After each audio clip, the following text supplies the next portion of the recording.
Bonjour et bienvenue sur notre calculateur de bonus GES en colza. GES veut dire gaz à effet de serre et ici l'objectif c'est de simplifier le calcul de votre bonus lorsque vous vendez des graines de colza. C'est nouveau, il y a pas mal d'opérateurs qui vous proposent des contrats GES, sauf que c'est pas toujours évident de connaître sa prime, donc notre démarche a été tout simplement de vous proposer ce calculateur en ligne pour qu'en quelques clics vous puissiez avoir une notion de la prime en euros par tonne à laquelle vous pouvez espérer. Rappel rapidement de ce qu'est le bonus GES. Donc le bonus GES, c'est tout simplement un bonus qui va valoriser vos pratiques agricoles sur votre exploitation en fonction de comment vous venez stocker le carbone dans le sol. Donc tout simplement, ça va être en fonction de vos pratiques agricoles. Est-ce que dans votre rotation, vous avez des couverts végétaux, comment vous travaillez vos sols de façon superficielle ou non, la consommation de carburant, etc., etc. Voilà, je vais un petit peu plus bas dans la page et vous montrer comment ça fonctionne. C'est vraiment très très simple et c'est assez rapide. Donc une fois que vous êtes ici, on vous demande la surface de colza que vous aviez en N-1, c'est-à-dire que là, à cette date-là, on a battu au mois de juillet la récolte 2020. Donc là, on va parler de la récolte 2019. Et donc, par exemple, j'avais 30 hectares de colza sur la ferme et on vous demande le rendement. Cette année, les rendements n'étaient pas à la hauteur. Je vais m'arrêter à 33 quintaux par hectare. Donc ça, c'est le volet surface et rendement. Ensuite, nous allons arriver sur le volet travail de sol. Là, l'objectif, c'est de comparer une année de référence qui est 2008 avec toujours l'année N-1. Donc, on va vous demander tout simplement de quelle façon vous travaillez votre sol en 2008 et maintenant. Donc en 2008, par exemple, si vous étiez en labour et l'année dernière, vous étiez en technique simplifiée, et bien du coup, vous avez une prime d'environ 6,53 €. Et si vous êtes en semi-direct, on commence à s'apercevoir que la prime est de plus en plus intéressante, simplement parce que du coup, vous avez une pratique agronomique qui vient permettre de fixer plus d'azote dans le sol. Donc voilà, ensuite j'arrive sur le volet rotation de culture. Donc là on va avoir 4 niveaux. On va toujours comparer l'année 2008 avec l'année dernière. Donc les 4 niveaux sont relativement simples. Restitution faible, c'est-à-dire que je suis en monoculture ou des rotations qui sont très courtes. Restitution modérée, tout simplement, là je suis en rotation, j'ai envie de dire normale, mais je n'apporte pas d'interculture et de scipan dans ma rotation.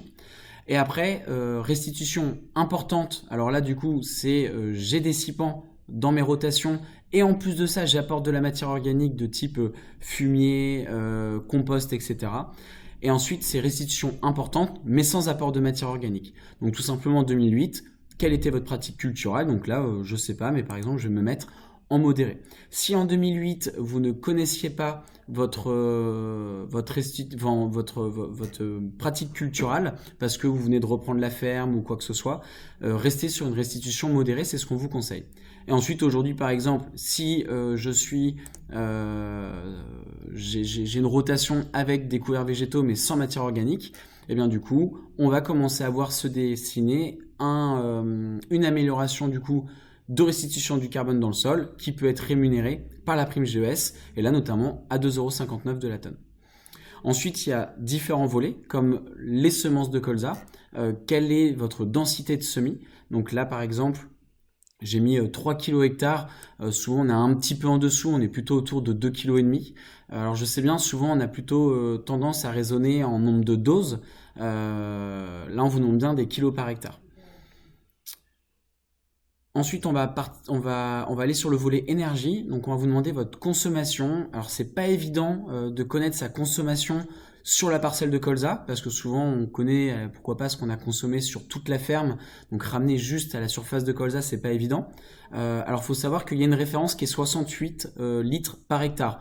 Si vous ne connaissez pas votre consommation, je vous invite à laisser les 68 litres par hectare. Ensuite, on arrive sur le volet engrais. Donc en engrais, d'abord, on va commencer par l'engrais azoté. En engrais azoté, on va vous proposer différentes choses, notamment quels apports ont été faits sur quel type d'engrais.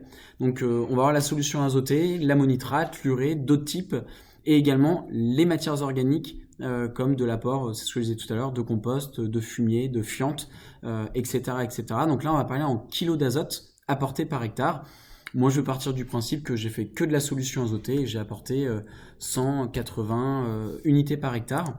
Et donc voilà, donc là typiquement il me dit que l'apport d'unités d'azote il est trop important. Faut savoir qu'il est raisonné, il est couplé à notre rendement. Donc du coup on vient raisonner en fait un nombre de kilos par rapport au rendement, ce qui fait qu'on a une prime ou pas GES sur le volet engrais. Enfin, on va demander les apports de potasse et de phosphore. Je vais dire que j'ai apporté 40 unités de chaque. Alors, l'objectif, c'est pas de raconter des choses qui ne sont pas vraies. De toute façon, dans tous les cas, l'opérateur qui vous suit vous demandera votre itinéraire technique pour valider votre pratique culturelle avec les apports que vous avez faits sur votre parcelle de colza. Et enfin, on va demander est-ce que évidemment vous protégez vos plantes. Alors si vous êtes en agriculture biologique, là tout simplement vous allez décocher les insecticides, les fongicides, les herbicides. Par contre en agriculture conventionnelle ou raisonnée et les autres agricultures, eh bien vous allez laisser cocher ces trois options. Donc voilà, donc ça nous rapproche d'une prime GES totale en additionnant tous les volets qui arrive à 15,59 eurotonnes. Cette prime vient s'ajouter normalement au contrat ou les prix eurotonnes que vous proposent vos différents opérateurs.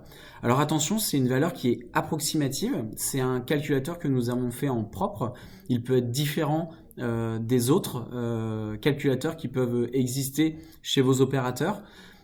Et dans tous les cas, il faut valider les points que vous avez intégrés ici par de l'administratif tel que votre itinéraire technique. Souvent, on vous demandera votre déclaration PAC et également la rotation que vous avez sur votre parcelle. Donc voilà, et ensuite pour avoir un prix départ ferme, je vous invite à mettre votre prénom, votre nom, votre numéro de téléphone et votre email. Comme ça déjà vous allez enregistrer votre pratique culturelle. Vous allez également la recevoir par mail en résumé. Et comme ça on reviendra vers vous avec un prix physique départ ferme, incluant le prix du colza et votre prime GES en eurotonnes. J'espère que cette vidéo vous aura servi. À bientôt et bonne journée.